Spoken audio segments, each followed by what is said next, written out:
ಈ ಈ ಈ ತಮ್ಮ ಕ್ಷೇತ್ರದ ವ್ಯಾಪ್ತಿಗೆ ಅದರ ಬಗ್ಗೆ 2 ಪ್ರಶ್ನೆಗಳಿದೆ ನಂದು, ಬಹುತೇಕ ಕೊನೆಯ ಪ್ರಶ್ನೆಗಳು. ಈಗ ಡಿ ಕೆ ಶಿವಕುಮಾರ್ ಪದೇ ಪದೇ ಹೇಳ್ತಾರೆ ಟನಲ್ ರೋಡ್ ಬಗ್ಗೆ. ಹೌದು, ಟನಲ್ ರೋಡ್ ಬಗ್ಗೆ ಈಗ ಲಾಸ್ಟ್ ಟೈಮ್ ಬಜೆಟಲ್ಲೂ ಕೂಡ ಹಣ ಇಷ್ಟನ್ನು ಕೊಡ್ತೀವಿ ಅಂತ ಹೇಳಿದ್ರು ಮುಖ್ಯಮಂತ್ರಿಗಳು. ಈ ಬಜೆಟಲ್ಲೂ ಕೂಡ ಅದನ್ನು ಪುನರುಚ್ಚಾರ ಮಾಡಿದ್ದಾರೆ. ಏನಾಗ್ಬೋದು ಸರ್? ಈಗ ಅವರು ಮಾನ್ಯ ಉಪಮುಖ್ಯಮಂತ್ರಿಗಳು ಇದ್ರ ಬಗ್ಗೆ ದೃಢ ಸಂಕಲ್ಪ ಮಾಡಿದ್ದಾರೆ. ಬ್ಯಾಂಗ್ಳೂರ್ಗೆ ಲಾಂಗ್ ಟರ್ಮ್ ದೃಷ್ಟಿಯಿಂದ ಈ ಟ್ರಾಫಿಕ್ ಸಮಸ್ಯೆಗೆ ಪರಿಹಾರ ಕೊಡಬೇಕಾದ್ರೆ ಈ ಟನಲ್ಲು ತೀರಾ ಅವಶ್ಯಕ ಅನ್ನುವಂಥದ್ದು ಅವರ ಅಸೆಸ್ಮೆಂಟು. ಅದನ್ನು ಮಾಡೇ ತೀರಬೇಕು ಅಂತ ಅವರು ಭಾಳ ಪ್ರಯತ್ನವನ್ನು ಕೂಡ ಮಾಡ್ತಾ ಇದ್ದಾರೆ. ಟೆಂಡರು ಕೂಡ ಕರೆದಿದ್ದಾರೆ. ಬಹುಶಃ ಈಗ ಟೆಂಡರ್ಗೆ ಬಿಡ್ಡುಗಳು ಕೂಡ ಬಂದಿದ್ದಾವೆ. ಸಮಯ ತೆಗೆದುಕೊಳ್ಳೋ ಅಂಥ ಪ್ರಾಜೆಕ್ಟ್ ಅದು. ಈ ಸದ್ಯಕ್ಕಂತೂ ಕೆಲಸ ಕಂಪ್ಲೀಟ್ ಆಗೋದಿಲ್ಲ, ಯಾಕಂದರೆ 5-6 ವರ್ಷ ಅಂತೂ ಬೇಕೇ ಬೇಕು. ಬಿಕಾಸ್ ಈ ರೀತಿಯ ಒಂದು ಚಾಲೆಂಜಿಂಗು ಕಾಂಪ್ಲಿಕೇಟೆಡ್ ಪ್ರಾಜೆಕ್ಟು ಎಲ್ಲೂ ಕೂಡ ಆಗಿಲ್ಲ. ಸೊ ಅನುಷ್ಠಾನ ಮಾಡಿ ರಿಸಲ್ಟ್ ಬರಬೇಕಾದ್ರೆ ಟೈಮ್ ಖಂಡಿತ ತಗೊಳ್ತದೆ. ಆದರೆ ಲಾಂಗ್ ಟರ್ಮಲ್ಲಿ ಅದರಿಂದ ಬೆಂಗಳೂರಿಗೆ ಅನುಕೂಲ ಆಗುತ್ತೆ ಅಂತ ನಾವು ನಂಬಿದ್ದೇವೆ. ಈಗ ಉದಾಹರಣೆಗೆ ಹೇಳ್ತೇನೆ, ಹಿಂದೆ ನಮ್ಮ ಸರ್ಕಾರ ಇದ್ದಾಗ ಇಲ್ಲಿ ಚಾಲುಕ್ಯ ಸರ್ಕಲ್ಲಿಂದ ST ಮಾಲ್ವರೆಗೆ ಒಂದು ಫ್ಲೈಓವರ್ ಮಾಡಬೇಕು ಅಂತ ನಾವು ಹೊರಟ್ವಿ. ಎಷ್ಟು ವಿರೋಧಗಳನ್ನು ಅದಕ್ಕೆ ಮಾಡಿ ಇಟ್ಟರು. ನೀವು ಬೆಂಗಳೂರಿನ ಉತ್ತರ ಭಾಗದಲ್ಲಿ ವಾಸ ಮಾಡ್ತೀರಾ, ನಾನು ವಾಸ ಮಾಡ್ತೇನೆ. ಎಷ್ಟು ಟ್ರಾಫಿಕ್ ಇವತ್ತು ಲೆಕ್ಕ.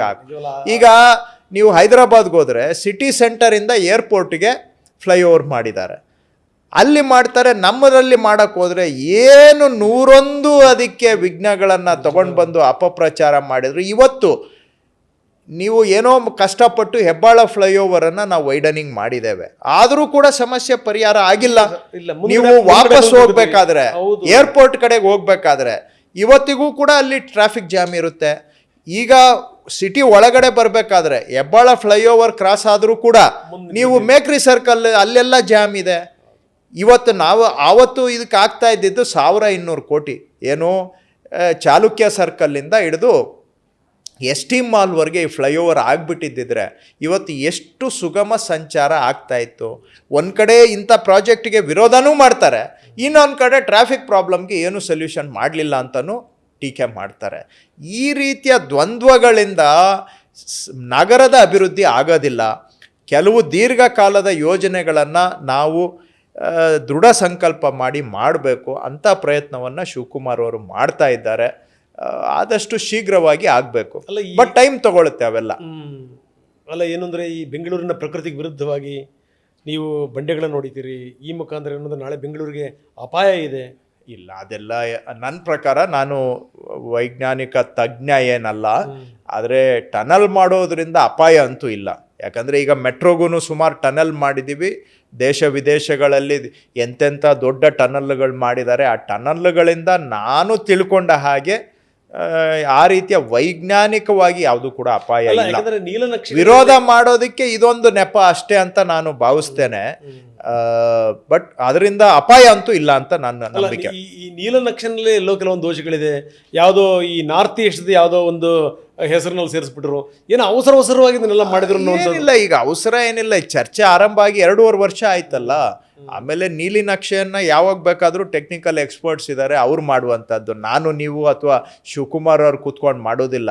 ಟೆಕ್ನಿಕಲ್ ಎಕ್ಸ್ಪರ್ಟ್ಸ್ ತಯಾರು ಮಾಡ್ತಾರೆ. ನಾಳೆ ಕಾಂಟ್ರಾಕ್ಟರ್ ಮಾಡೋರು ಕೂಡ ಅವ್ರ ಕಡೆಯಿಂದ ಭಾಳ ಹೈ ಎಂಡ್ ಟೆಕ್ನಿಕಲ್ ಎಕ್ಸ್ಪರ್ಟ್ಸನ್ನು ಕರ್ಕೊಂಡು ಬರ್ತಾರೆ. ಇಲ್ಲಾಂದರೆ ಕಾಂಟ್ರಾಕ್ಟ್ರು ಕೂಡ 1000 ಕೋಟಿ ಕೆಲಸ ಮಾಡೋವಾಗ ಬರೀ ನಾವು ಕೊಟ್ಟಿದ್ದ ಡ್ರಾಯಿಂಗ್ ಮೇಲೆ ಏನು ಮಾಡೋದಿಲ್ಲ. ಅವರ ಓನ್ ಎಕ್ಸ್ಪರ್ಟ್ಸನ್ನು ಅವ್ರು ಕರ್ಕೊಂಡು ಬಂದು ಇದನ್ನೆಲ್ಲ ಸ್ಟಡಿ ಮಾಡ್ತಾರೆ. ಸೊ ಅದು ನನ್ನ ಪ್ರಕಾರ ವಿರೋಧ ಮಾಡಬೇಕು ಅಂತ ಯಾವ ಥರ ಈ ಹಿಂದೆ ನಾವು ಈ ST ಮಾಲ್ ಫ್ಲೈಓವರ್ಗೆ ಯಾವ ಥರ ವಿರೋಧ ಮಾಡಿದ್ರು, ಆ ಥರ ಇದು ಕಳ್ಳನಿಗೊಂದು ಪಿಳ್ಳೆ ನೆವ ಅನ್ನೋ ಥರ ಬಹುಶಃ ಈ ಥರ ಹುಡುಕಿ ಮಾತಾಡ್ತಾ ಇದ್ದಾರೆ ಅಂತ. ಅವೆಲ್ಲ ನಾವು ಬೇಕಾದರೆ ಒಂದು ಇಂಟ್ರಾಕ್ಷನ್ ಮಾಡಿ ಫೀಡ್ಬ್ಯಾಕ್ ತೊಗೊಂಡು ಅವುಗಳನ್ನೆಲ್ಲ ರೆಕ್ಟಿಫೈ ಮಾಡುವಷ್ಟು ಓಪನ್ನೆಸ್ಸು ಸರ್ಕಾರಕ್ಕೆ ಇದೆ. ಆ ರೀತಿ ಏನಾದರೂ ನ್ಯೂನ್ಯತೆಗಳು ಇದ್ದಲ್ಲಿ, ಬಟ್ ನಿಮಗೆ ಆಗಲೇಬಾರದು ಅಂತ ಮನಸ್ಸಲ್ಲಿದ್ದರೆ ಅದು ಬೇರೆ ವಿಷಯ. ಬಟ್ ಈ ಥರದ್ದು ಟೆಕ್ನಿಕಲ್ಲು ಅಥವಾ ಸೇಫ್ ಗಾರ್ಡ್ಸು ಇವುಗಳನ್ನೆಲ್ಲ ನಾವು ಫೀಡ್ಬ್ಯಾಕ್ ತೊಗೊಂಡು ರೆಕ್ಟಿಫಿಕೇಷನ್ ಮಾಡ್ಕೋಬೋದು, ಏನಾದರೂ ಇದ್ದರೂ ಕೂಡ. ಕರೆಕ್ಟ್.